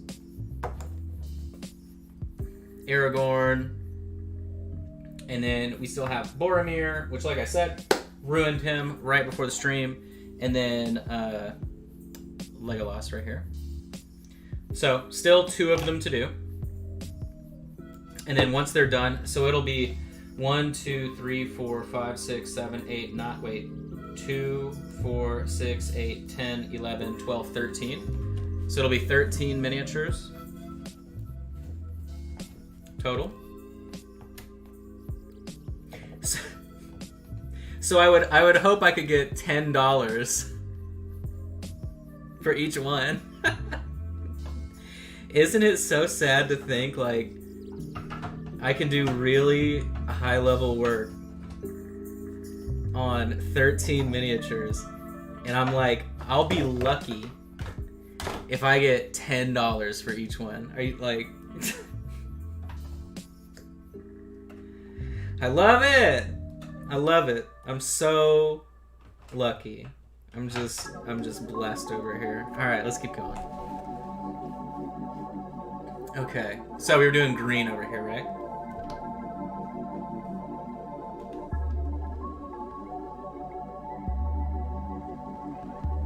No, I know. So the joke that I'm making, right, is that since I want to do a silent auction, I would, if it, I'm not going to be surprised if they sell for like the whole group sells for like 150, because that's just how that shit goes, right? Like, you sell something as a group, especially an auction, or well, not an auction for real, but like a silent auction. You have no idea what's gonna happen.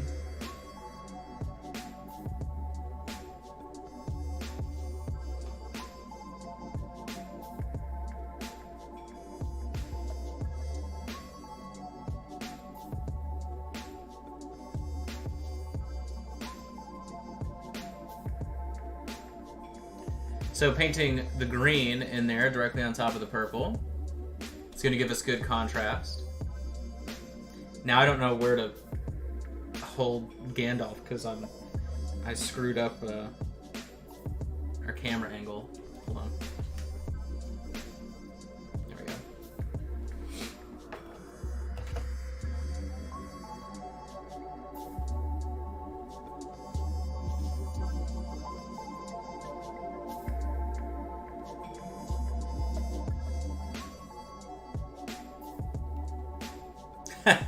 You know it's bad when I'm like, I'm gonna try and auction off this entire group of miniatures, and it wouldn't even pay for 1 month of my insurance.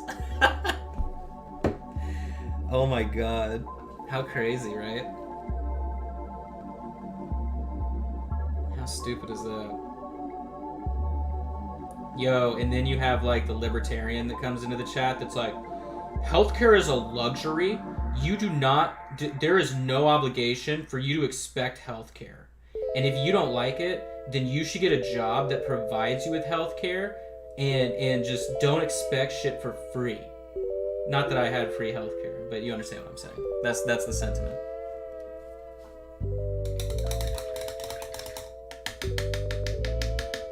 and you messed up the camera. It's all going to be done in a group auction, silent auction. And what I'll do is I'll take like the nice real Josh photos on the white background for each one, and then each mini, and then I'll make a web page specifically that has all of them, so you can see all of them, and then there will be a contact form with like your name, your email, how much you're bidding, and boom, and you just do that. And then whoever wins, wins. And then of course I'll expect to contact the winner. But if you're like in the top 3, I guess, right? Then I'll just like, if the first person has to back out, it'll just like go down the list of bids. So what it is, I added more of the moth green and a little bit of the marigold yellow.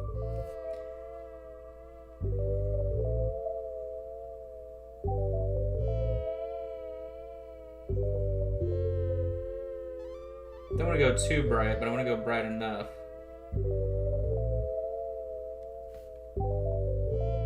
Okay.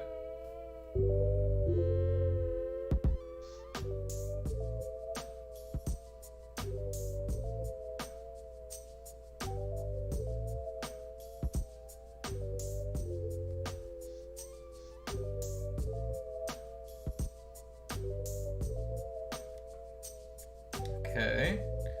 That's good. See, look, we're trying to get away from our greens here, or well, the green in the robe.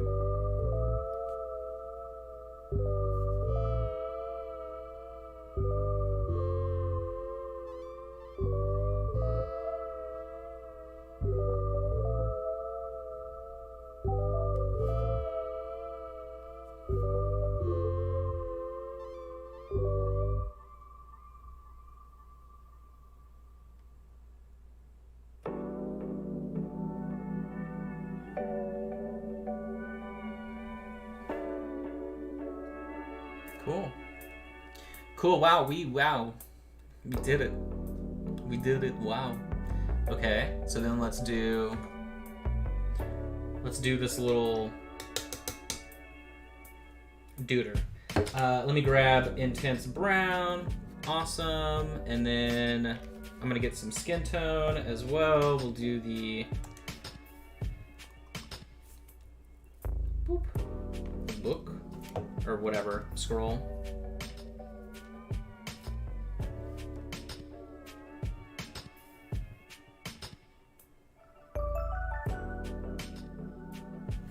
camera angle is killing me. Okay. You know what? Whatever. We'll just go over everything that was there. Why not, right?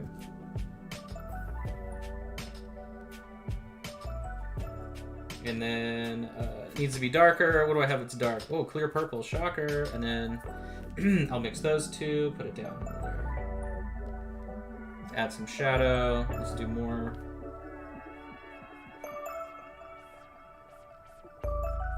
Just mixing it all as it's wet.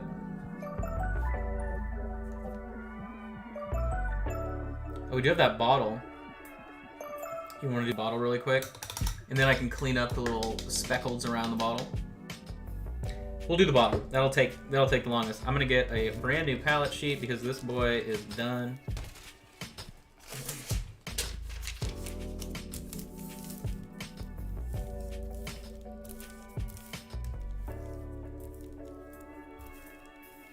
Oh, you know what? So here is an example for you of the scale, because I know people are asking for like a scale comparison. So this is a Relic Blade Mini.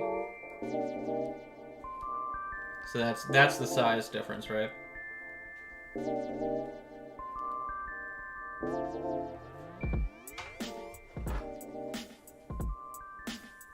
So they're big. Okay. So I'm gonna grab white, just straight up white.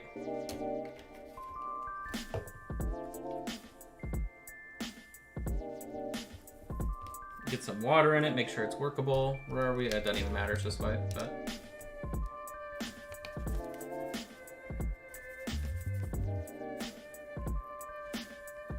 And we are just gonna sketch. So why don't we do.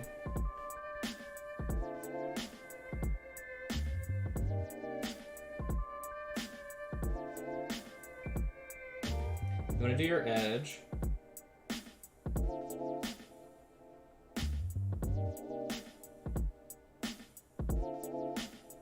The bottle's also not a perfect circle, which is entertaining. And then let's do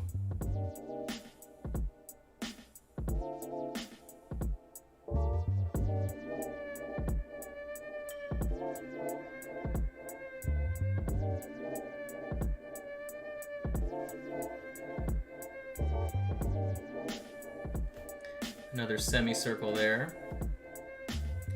And then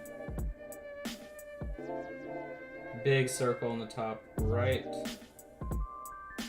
corner like so.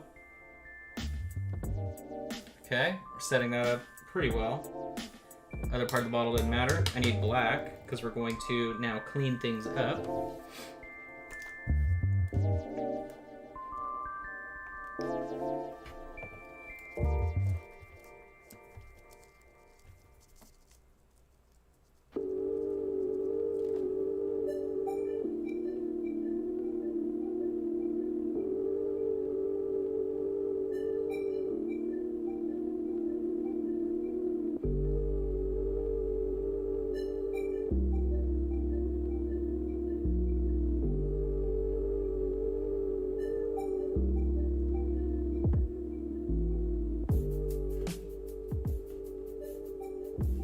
It's so funny that the bottle's not round.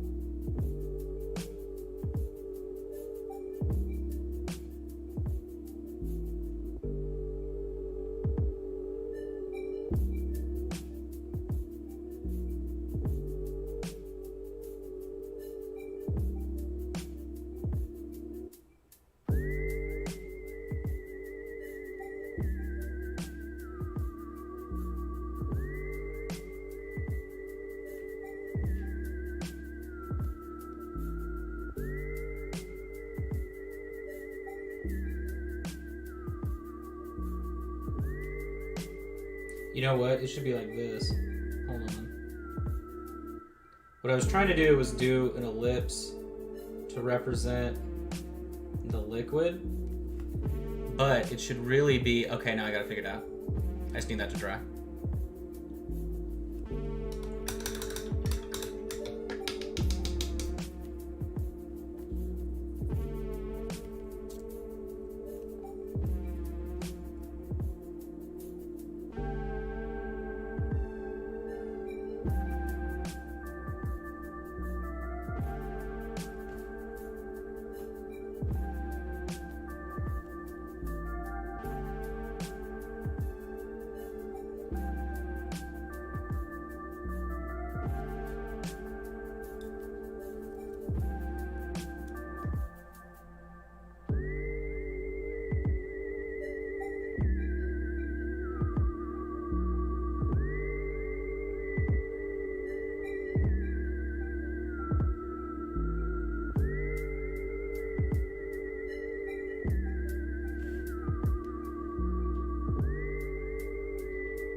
Now then, what color would we expect? I'm trying to think, like...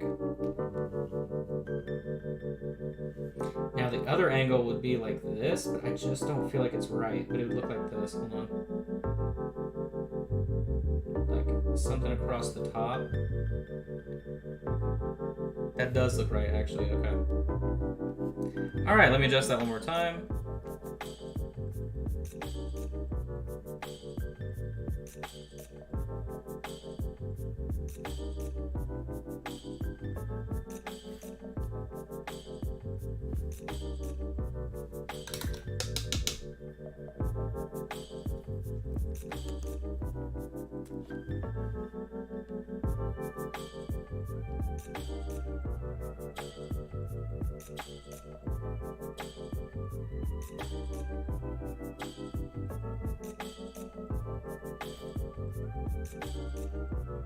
There we go.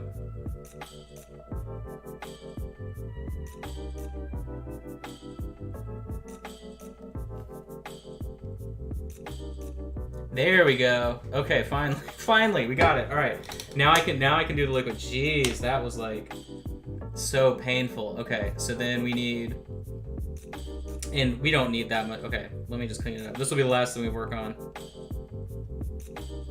I don't know why my brain wasn't wrapping around that shape. We'll do the reflection at the end. So it should be like...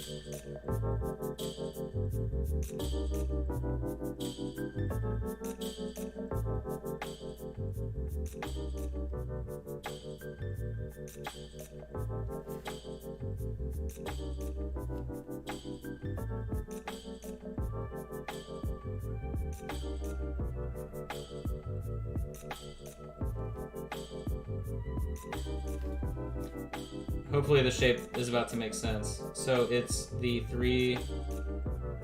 Essentially, I'm trying to create the three-dimensional reflection of the surface of a half-filled bottle.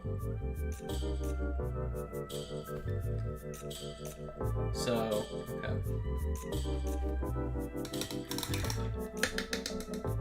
Bong watercolor. It's possible.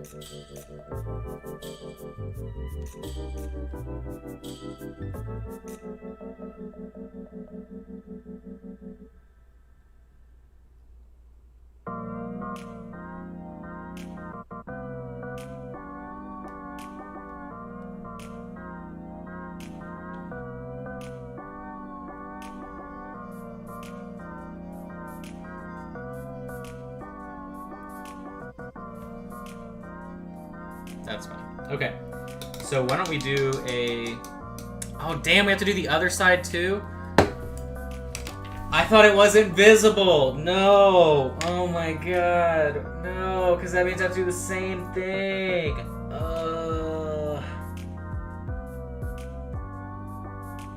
No, that's not what I wanted. I thought you couldn't see it. Oh. I'm upset. I thought you couldn't see it, but now I have... Okay, well, alright. We're just, you know what? You know what? We're just not... We just won't. Okay? Cool.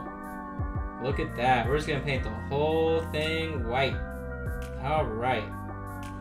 Okay, thanks for joining me on that sad trip. Oh my god. So we'll just do the wash method.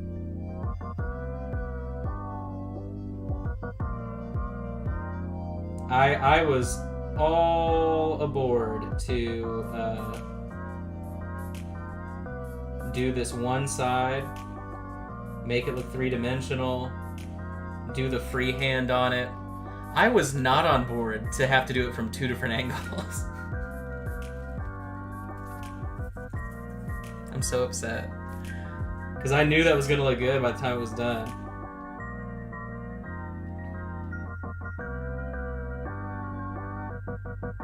Oh my gosh, guys.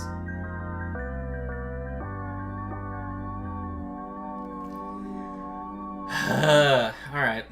Well, we're just going to base coat that. We're going to let it hang out. That'll be what we finish next time. Next time, so Tuesday, we will start Boromir. After that, maybe Legolas or that random vampire I keep warning you all about. But I am glad where we're at with this. We got pretty much everything done on him, minus the base in that. We got to finish the hat, eyes. 15 minutes, 20 minutes work. No big deal. Thanks for hanging out with me today. I hope you had a good time.